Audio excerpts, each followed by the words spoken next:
Hello my YouTube family, ಹೇಗಿದ್ದೀರಾ ಎಲ್ಲರೂ? I hope ಎಲ್ಲರೂ ಚೆನ್ನಾಗಿದ್ದೀರಾ. ನಿಮ್ಮ ಲೈಫ್ನಲ್ಲಿ ಪಾಸಿಟಿವ್ ಆಗಿ ಥಿಂಕ್ ಮಾಡ್ತಾ ಇದ್ದೀರಾ ಅಂತ ಅಂದ್ಕೊಂಡಿದ್ದೀನಿ.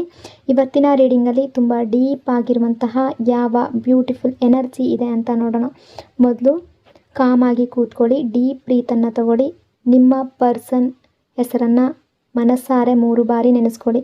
ಅವರ ಫೇಸನ್ನು ಇಮ್ಯಾಜಿನ್ ಮಾಡ್ಕೊಳ್ಳಿ. ಅವರು ಮತ್ತು ನೀವು ಒಟ್ಟಿಗೆ ಕಳೆದಿರುವ ಬ್ಯೂಟಿಫುಲ್ ಮೆಮೊರೀಸ್ನ ನೆನಪು ಮಾಡ್ಕೊಳ್ಳಿ. ಅದಕ್ಕೂ ಮೊದಲು ಈ ರೀಡಿಂಗ್ ನಿಮ್ಮವರೆಗೂ ತಲುಪಿದೆ ಅಂದರೆ ಯು ಆರ್ ಸೋ ಬ್ಲೆಸ್ಡ್. ಹಾಗಾಗಿ ಮನಸಾರೆ ಯೂನಿವರ್ಸ್ಗೆ ಗ್ರ್ಯಾಟಿಟ್ಯೂಡ್ ಹೇಳಿ. ಥ್ಯಾಂಕ್ ಯು ಯೂನಿವರ್ಸ್ ಅಂತ ಹೇಳಿ ಪಾಸಿಟಿವ್ ಆಗಿರುವ ಎನರ್ಜಿಯನ್ನು ಫೀಲ್ ಮಾಡಿ. ನಿಮ್ಮ ಪರ್ಸನ್ ಎನರ್ಜಿಯನ್ನು ಫೀಲ್ ಮಾಡೋದಕ್ಕೆ ಟ್ರೈ ಮಾಡಿ. ಬ್ಯೂಟಿಫುಲ್ ಆಗಿರುವ ಎನರ್ಜಿ ಬಂದಾಗ ಅದನ್ನು ರಿಸೀವ್ ಮಾಡ್ಕೊಳ್ಳಿ. ಇದೊಂದು ಜನರಲ್ ರೀಡಿಂಗ್ ಆಗಿರೋದ್ರಿಂದ ಎಲ್ಲ ಪಾಯಿಂಟ್ಸ್ಗಳು ಎಲ್ರಿಗೂ ಮ್ಯಾಚ್ ಆಗಲೇಬೇಕು ಅಂತ ಇಲ್ಲ. ನಿಮ್ಮ ಸಿಚುವೇಶನ್ಗೆ ಏನು ರೆಸೊನೇಟ್ ಆಗುತ್ತೋ, ಎಷ್ಟು ಮ್ಯಾಚ್ ಆಗುತ್ತೋ ಅಷ್ಟನ್ನು ಮಾತ್ರ ತಗೊಳ್ಳಿ. ಮ್ಯಾಚ್ ಆಗದೆ ವಿಚಾರಗಳನ್ನು ಓವರ್ ಥಿಂಕಿಂಗ್ ಮಾಡಬೇಡಿ. ಸಿಂಪಲ್ಲಾಗಿ ಅಲ್ಲೇ ಬಿಟ್ಬೇಡಿ. ಈ ರೀಡಿಂಗ್ನ ಮುಖ್ಯ ಉದ್ದೇಶ ಏನು ಅಂದರೆ, ಈ ಕ್ಷಣದಲ್ಲಿ ನಿಮ್ಮ ಕನೆಕ್ಷನ್ ಎನರ್ಜಿ ಯಾವ ರೀತಿ ಇದೆ, ನಿಮ್ಮ ಪರ್ಸನ್ ಮನಸ್ಸಿನಲ್ಲಿ ಏನು ನಡೀತಾ ಇದೆ, ನಿಮ್ಮಿಬ್ಬರ ನಡುವೆ ಇನ್ನೂ ಯಾವ ಫೀಲಿಂಗ್ಸ್ ಇದೆ ಅದನ್ನು ನೋಡುವ ಒಂದು ಸಣ್ಣ ಪ್ರಯತ್ನ ಅಷ್ಟೇ. ಸೊ ನೆಗೆಟಿವ್ ಆಗಿ ಥಿಂಕ್ ಮಾಡಬೇಡಿ. ಅನವಶ್ಯಕ ಭಯಗಳಿಗೆ ಜಾಗ ಕೊಡಬೇಡಿ. ಯಾವುದೇ ರಿಲೇಷನ್ಶಿಪ್ಪಲ್ಲಿ ಪಾಸಿಟಿವ್ ಎನರ್ಜಿ ಅನ್ನೋದು ತುಂಬ ಇಂಪಾರ್ಟೆಂಟ್ ಆಗಿರುತ್ತೆ. ರೀಡಿಂಗನ್ನು ನೋಡಬೇಕಾದ್ರೆ ವಿಡಿಯೋನ ಲೈಕ್ ಮಾಡ್ಕೊಳ್ಳಿ. ಅದೇ ರೀತಿ ಚಾನಲ್ನ ಸಬ್ಸ್ಕ್ರೈಬ್ ಮಾಡಿಕೊಂಡು ಕನೆಕ್ಟ್ ಆಗಿ. ಶಾಕ್ ಮತ್ತು ಜಲಸಿ ಎನರ್ಜಿ ಅಂದರೆ, ನಿಮ್ಮ ಪಾರ್ಟ್ನರ್ಗೆ ಯಾವುದೋ ಒಂದು ವಿಷಯದಲ್ಲಿ ಶಾಕ್ ಆಗಿರ್ಬೋದು. ನೀವು ಮೊದಲಿನ ರೀತಿ ಇಲ್ಲ ಅಂತ ಅಂದ್ಕೊಳ್ತಾ ಇರ್ಬೋದು. ನಾನಿಲ್ದಲೇ ಖುಷಿಯಾಗಿದ್ದೀರಾ ಅಂತ ಥಿಂಕ್ ಮಾಡ್ತಾ ಇರ್ಬೋದು. ಅಥವಾ ನಿಮ್ಮ ಸ್ಟೇಟಸ್ ನೋಡಿ ನೀವು ತುಂಬ ಖುಷಿಯಾಗಿದ್ದೀರಾ ಅನ್ನೋ ರೀತಿ ಫೀಲ್ ಮಾಡಿರ್ಬೋದು. ಇದೆಲ್ಲ ಅವ್ರಿಗೆ ಜಲಸಿ ಫೀಲ್ ಮಾಡಿದೆ. ಕೆಲವೊಮ್ಮೆ ನೀವು ನಿಜವಾಗ್ಲೂ ಆ ರೀತಿಯೆಲ್ಲ ಫೀಲ್ ಮಾಡ್ಕೊಳ್ಳದೇ ಇದ್ದರೂ ಕೂಡ ಈ ವ್ಯಕ್ತಿಯ ಓವರ್ ಥಿಂಕಿಂಗಿಂದಲೇ ದೊಡ್ಡ ಓವರ್ ಥಿಂಕಿಂಗ್ ಕಾರಣದಿಂದಲೇ ಇವರು ಸ್ಟಕ್ ಮಾಡಿಕೊಡ್ತಿದ್ದಾರೆ. ಅಂದರೆ ನಿಮ್ಮನ್ನು ಕಳ್ಕೊಳ್ತೀನ ಅನ್ನೋ ಫೀಲ್ ಬರ್ತಾ ಇದೆ. ಭಯ ಸ್ಟ್ರಾಂಗ್ ಆಗ್ತಾ ಇದೆ. ಕೋಪದ ಎನರ್ಜಿ, ಅದರ ಜೊತೆ helpless feeling. Strength energy, helpless feeling, anger energy. ತುಂಬ ಕೋಪದಲ್ಲಿರುವ ಎನರ್ಜಿ. ಆದರೆ ಆ ಕೋಪದ ಹಿಂದೆ ಒಂದು ಅಸಹಾಯಕತೆ ಇದೆ. ಅಂದರೆ ಇದು ಈವ್ನಿಂಗ್ ಎನರ್ಜಿ ಯಾವ ರೀತಿ ಕಾಣ್ತಾ ಇದೆ ಅಂದರೆ, ನಿಮ್ಮ ಮೇಲೆ ಅವರು ಈಗ ಹಿಂದಿನ ರೀತಿ ಕಂಟ್ರೋಲ್ ಮಾಡ್ಕೊಳ್ಳೋದಕ್ಕೆ ಆಗೋದಿಲ್ವಲ್ಲ ಅನ್ನೋ ಭಾವನೆ ಇವರನ್ನು ತುಂಬ ಕಾಡ್ತಾ ಇದೆ. ಮೊದಲು ನೀವು ಇವರ ಮಾತು ಕೇಳ್ತಾ ಇದ್ರೂ ಕೂಡ, ಇವರ ಸುತ್ತಲೇ ಇರ್ತಾ ಇದ್ರೂ ಕೂಡ, ಇವರು ಹೇಳಿದ ರೀತಿ ನೀವು ಕಂಟ್ರೋಲಲ್ಲಿ ಇರಬೇಕಿತ್ತು ಅನ್ನೋ ಫೀಲ್ ಇತ್ತು. ಆದರೆ ಈಗ ನೀವು ನಿಮ್ಮ ಲೈಫನ್ನು ನಿಮ್ಮ ಇಷ್ಟಕ್ಕೆ ತಗೊಂಡು ಹೋಗ್ತಾ ಇರೋದ್ರಿಂದ ಅವರಿಗೆ ಜಾಸ್ತಿ ಟ್ರಿಗರ್ ಆಗ್ತಾ ಇದೆ. ನೀವು ಇವರಿಲ್ಲದೆ ತುಂಬ ಖುಷಿಯಾಗಿದ್ದೀರಾ ಅನ್ನೋದು ಇವರಿಗೆ ಅದನ್ನು ಸಹಿಸ್ಕೊಳ್ಳೋದಕ್ಕೆ ಆಗ್ತಾ ಇಲ್ಲ. ನಾನಿಲ್ಲದೆ ಇವರು ಇಷ್ಟೊಂದು ಹ್ಯಾಪಿ ಆಗಿದ್ದಾರಾ ಹೇಗೆ ಅನ್ನೋ ಮನಸ್ಸಿನಲ್ಲಿ ಫೀಲ್ ಬರ್ತಾ ಇದೆ. ಕೋಪದಲ್ಲಿ ಅವರು ನಿಮಗೆ ಜಲಸಿ ಆಗೋ ಹಾಗೆ ಸ್ಟೇಟಸ್ ಹಾಕ್ಬೋದು, ಅಥವಾ ತುಂಬ ಹ್ಯಾಪಿ ಆಗಿದ್ದಾರೆ ಅನ್ನೋ ರೀತಿ ನಿಮ್ಮ ಹತ್ರ ಬಿಹೇವ್ ಮಾಡ್ಬೋದು. ನಿಮ್ಮಿಂದ ರಿಯಾಕ್ಷನ್ ಯಾವ ರೀತಿ ಇರುತ್ತೆ ಅನ್ನೋ ರೀತಿ ತಿಳ್ಕೊಳ್ಳೋದಕ್ಕೆ ಟ್ರೈ ಮಾಡಿರ್ಬೋದು. ಅವರಿಗೆ ತುಂಬ ಫೀಲ್ ಆಗ್ತಾ ಇದೆ ನೀವು ಅವರ ಜೊತೆ ಇಲ್ಲದೆ ಇರುವ ಕಾರಣಕ್ಕೆ ಜಲಸಿ ಕೂಡ ಆಗ್ತಾ ಇದೆ. ಬಟ್ ಇಲ್ಲಿ ಜಡ್ಜ್ಮೆಂಟ್ ಎನರ್ಜಿ. ಈ ವ್ಯಕ್ತಿ ಮನಸ್ಸಿನ ಒಳಗಡೆ ಒಂದು ಡಿಸಿಷನ್ ತಗೊಳ್ತಾ ಇದ್ದಾರೆ. ಈ ರಿಲೇಷನ್ಶಿಪ್ ಬೇಕು, ಇವರು ಮತ್ತೆ ನನ್ನ ಲೈಫ್ನಲ್ಲಿ ಇರಬೇಕು, ಈ ಸಲ ಟ್ರಸ್ಟ್ ಇರಬೇಕು ಅನ್ನೋ ರೀತಿ ಫೀಲ್ ಮಾಡ್ತಾ ಇದ್ದಾರೆ. ನಿಮ್ಮ ವ್ಯಾಲ್ಯೂ ಈಗ ಕ್ಲಿಯರಾಗಿ ಅರ್ಥ ಆಗ್ತಾ ಇದೆ. ನಿಮ್ಮನ್ನು ಕಳ್ಕೊಳ್ಳುವ ಭಾವನೆ ಬಂದ ಕ್ಷಣ ಇವರ ಮನಸ್ಸಿನಲ್ಲಿ ಭಯ ಶುರುವಾಗ್ತಾ ಇದೆ. ನೀವು ಇವರ ಲೈಫ್ನಲ್ಲಿ ಇರಬೇಕು ಅನ್ನೋ ಫೀಲಿಂಗ್ ಇದೆ. ನೀವಿಲ್ಲದೆ ಯಾವ ರೀತಿ ಮುಂದೆ ಹೋಗೋದು ಅನ್ನೋ ಫೀಲ್ ಇದೆ. ಒಂದು ವಿಷಯ ಅರ್ಥ ಮಾಡ್ಕೊಂಡಿದ್ದಾರೆ, ಕೇವಲ ಮಾತಿನಿಂದ ಈ ರಿಲೇಷನ್ಶಿಪ್ ಅನ್ನೋದು ಉಳಿಯೋದಿಲ್ಲ. ಅದರಲ್ಲಿ ಎಫರ್ಟ್ ಅನ್ನೋದು ಬೇಕು ಅನ್ನೋದು ಇವರಿಗೆ ಗೊತ್ತಾಗ್ತಾ ಇದೆ. ನಿಮ್ಮ ಮೇಲೆ ಹೆಚ್ಚಾಗ್ತಿರುವಂಥ attraction energy, deep attraction energy. ನಿಮ್ಮ ಕಡೆ ಇವರ ಅಟ್ರಾಕ್ಷನ್ ತುಂಬ ಜಾಸ್ತಿ ಆಗ್ತಾ ಇದೆ. ನಿಮ್ಮ ಬಗ್ಗೆ ಯೋಚನೆ ಮಾಡಿದಷ್ಟು ಇವರ ಒಳಗಿನ ಫೀಲಿಂಗ್ಸ್ ಇನ್ನೂ ಡೀಪ್ ಆಗ್ತಾ ಇದೆ. ಈ ರಿಲೇಷನ್ಶಿಪ್ ಹೀಗಿರುವ ಹಾಗೆ ಬಿಡಬಾರ್ದು ಅನ್ನೋ ಫೀಲಿಂಗ್ ಬರ್ತಾ ಇದೆ. ಇದನ್ನು ಇನ್ನೂ ತುಂಬ ಸ್ಟ್ರಾಂಗ್ ಆಗಿ ಕಂಟಿನ್ಯೂ ಮಾಡ್ಕೊಂಡು ಹೋಗಬೇಕು ಅನ್ನೋ ಮನಸ್ಸು ಬರ್ತಾ ಇದೆ. ಹಳೆಯ ನೆನಪುಗಳು ಇವರನ್ನು ತುಂಬ ಕಾಡ್ತಾ ಇದೆ. ನೀವು ಜೊತೆಯಾಗಿ ಕಳೆದ ಕ್ಷಣ ಮತ್ತೆ ನೆನಪಾಗ್ತಾ ಇದೆ. ಸಪ್ರೇಷನ್ ಬಂದಿದೆ ಅಂದರೆ ಈ ರಿಲೇಷನ್ಶಿಪ್ ಮುಗ್ದಿದೆ ಅನ್ನೋದು ಅಲ್ಲ. ಈ ಬಾಂಡ್ನಲ್ಲಿ ಇನ್ನೂ ಎನರ್ಜಿ ಅನ್ನೋದು ಕಾಣ್ತಾ ಇದೆ. ಈ ವ್ಯಕ್ತಿಗೆ ನಿಮ್ಮ ಮೇಲೆ ಪ್ರೀತಿ ಇದೆ.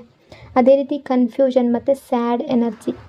ಈ ವ್ಯಕ್ತಿ ನಿಮ್ಮ ಜೊತೆ ಮಾತಾಡಬೇಕು ಅನ್ನೋ ಮನಸ್ಸೇನೋ ಇದೆ, ಆದರೆ ಹೇಗೆ ಮಾತು ಶುರು ಮಾಡಬೇಕು ಅನ್ನೋದು ಅರ್ಥ ಆಗ್ತಾ ಇಲ್ಲ.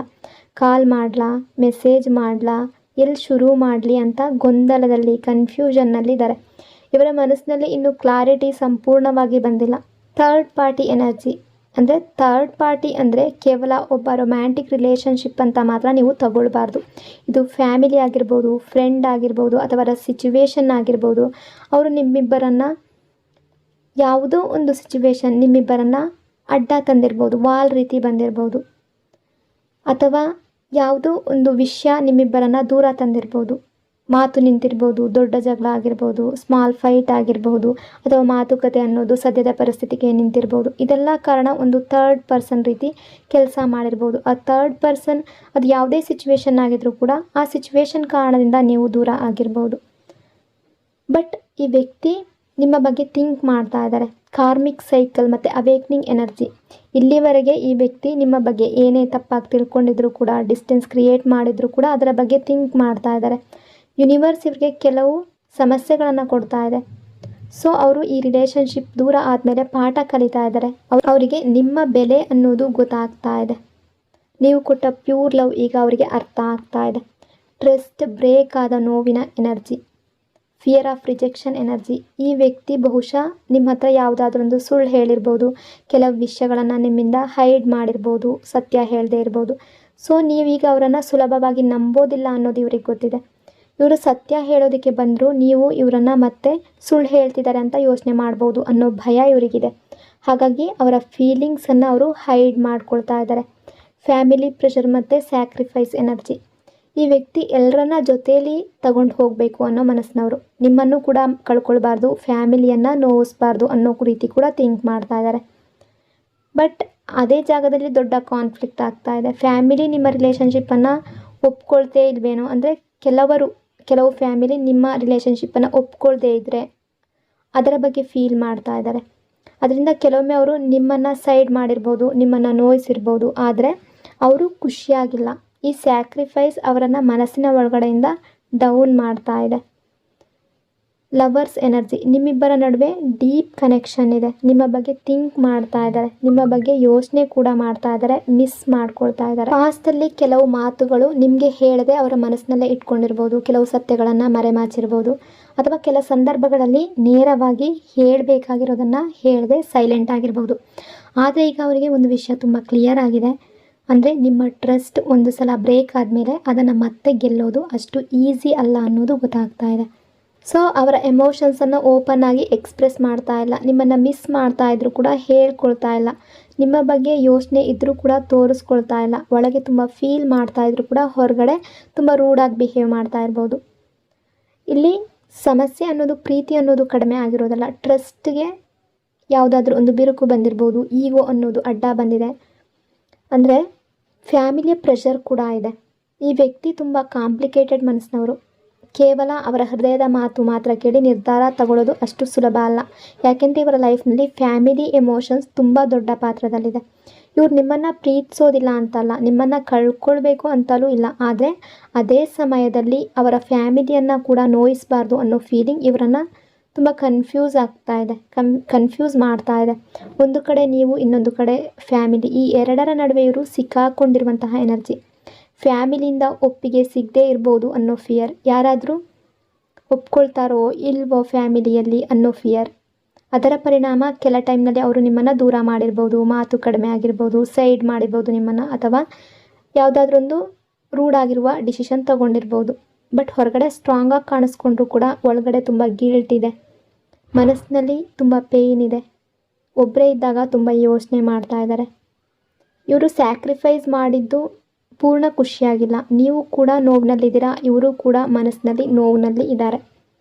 ನಿಮ್ಮಿಬ್ಬರ ನಡುವೆ ಇರುವ ಕನೆಕ್ಷನ್ ತುಂಬ ಡೀಪ್ ಆಗಿದೆ. ಕೆಲವರ ಲೈಫ್ನಲ್ಲಿ ಕೆಲವು ಜನ ಬರ್ತಾರೆ, ಅದು ಕೇವಲ ವ್ಯಕ್ತಿಗಳಾಗಿರೋದಿಲ್ಲ, ಒಂದು ಫೀಲಿಂಗ್ ಆಗಿಬಿಡ್ತಾರೆ, ಒಂದು ಹ್ಯಾಬಿಟ್ ಆಗಿಬಿಡ್ತಾರೆ, ಒಂದು ಪೀಸ್ ಆಗಿಬಿಡ್ತಾರೆ. ನೀವು ಕೂಡ ಆ ವ್ಯಕ್ತಿಗೆ ಆ ರೀತಿಯ ವ್ಯಕ್ತಿ ಅಂತ ಫೀಲ್ ಮಾಡ್ತಾ ಇದ್ದಾರೆ. ನಿಮಗೂ ಕೂಡ ಅದೇ ರೀತಿಯ ಫೀಲ್ ಆಗ್ತಾ ಇದೆ.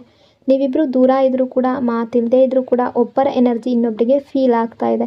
ಕೆಲವೊಮ್ಮೆ ಯಾವುದೇ ಕಾರಣ ಇಲ್ಲದೆ ಅವರ ನೆನಪು ಬರ್ತಾ ಇರಬಹುದು ನಿಮಗೆ. ಇದು ಡೀಪ್ ಸೋಲ್ ಕನೆಕ್ಷನ್. ಈ ಕನೆಕ್ಷನ್ ಸೆಪ್ರೇಷನ್ ಬಂದಿದ್ದರೆ ಅದು ಪ್ರೀತಿ ಇಲ್ಲ ಅನ್ನೋದರಿಂದ ಅಲ್ಲ. ಬಹಳ ಸಲ ಯೂನಿವರ್ಸ್ ಇಬ್ಬರನ್ನ ದೂರ ಮಾಡಿಬಿಡುತ್ತೆ, ಅವರು ಇನ್ನಷ್ಟು ಮೆಚ್ಯೂರ್ ಆಗಿ ಮತ್ತೆ ಒಟ್ಟಿಗೆ ಆಗಲಿ ಅಂತ. ಈ ರಿಲೇಷನ್ಶಿಪ್ಪಲ್ಲಿ ಇನ್ನೂ ತುಂಬ ಅನ್ಸೆಡ್ ಫೀಲಿಂಗ್ಸ್ ಇದೆ, ಇನ್ನೂ ಹೇಳದೆ ಉಳಿದಿರುವ ಮಾತುಗಳಿದೆ, ಇನ್ನೂ ಹೃದಯದಲ್ಲಿ ಜೀವಂತವಾಗಿರುವಂತಹ ಪ್ರೀತಿ ಇದೆ.